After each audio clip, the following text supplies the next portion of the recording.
Jo Painter here of Confidence Coaching for Women.co.uk. And I held a group call last night for my wonderful clients that are on all my programs. And in it, we explored the subject of emotional resilience and self compassion. So I thought this week, because it went down so well with them, that I might share some of the content with you today. So, starting to talk about emotional resilience, I've mentioned before that resilience is all about having the capacity to recover quickly from difficult situations.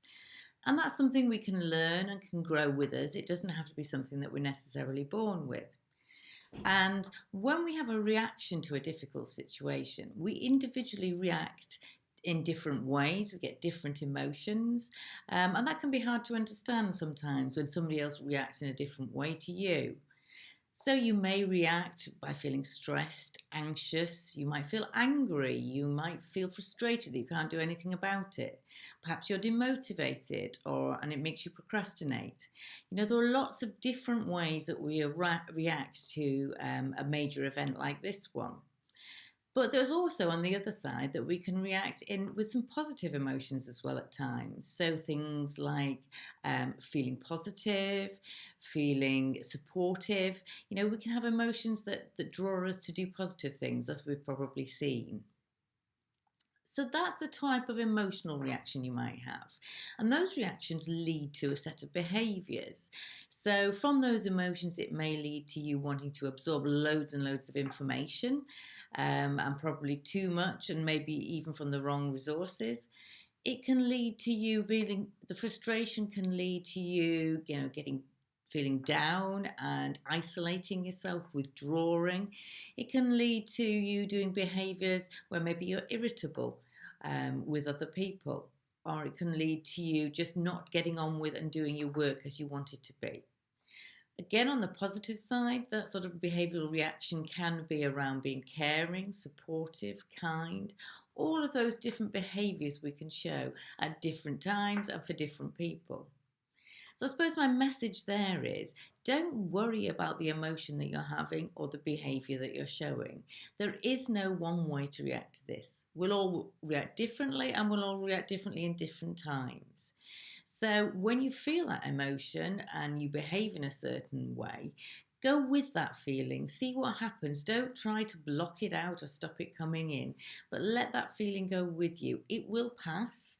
If it's feeling anxious and stressed, then think about the things that you can distract yourself with. And once you've got that feeling and that behaviour identified, that means it's easier to understand why you're behaving in a certain way. And you can also know that those feelings will pass. So, how do you build resilience, emotional resilience in particular? Well, one of the first important ways to do is to actually recognize what the situation is. So, to frame the situation for you personally. So, what are the boundaries on this situation?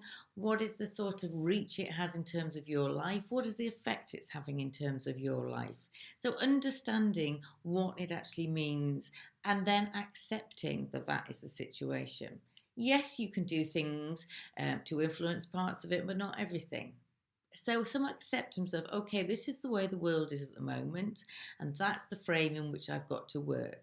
If I can accept that, then I can make sure I don't spend a lot of time ruminating, worrying, and being anxious about what might happen in the future. Once you've accepted the situation, it's then identifying what's in your control. So, draw a large circle and a smaller circle within it. And then think about the things that you would like to change. Do they go into the outer circle, which is your circle of which you don't have control and influence? Or do they go into the inner circle where you do have control? For example, when does lockdown finish? Do you have any direct influence on that? No, it goes in the outer circle. Do you have some control or influence over the structure of your own day? Absolutely, into the inner circle. So you see, there'll be a lot of things in that outer circle, such as the death rates, the resources for the NHS, things that you directly can't influence. And in the centre circle, there will be things you can do. Can you volunteer for the NHS? Can you set up some sort of caring situation in your local neighbourhood? Can you make sure that your kids are positive and well? There are lots of different things that you can do within your own circle of influence, however frustrating that might be that you can't do more.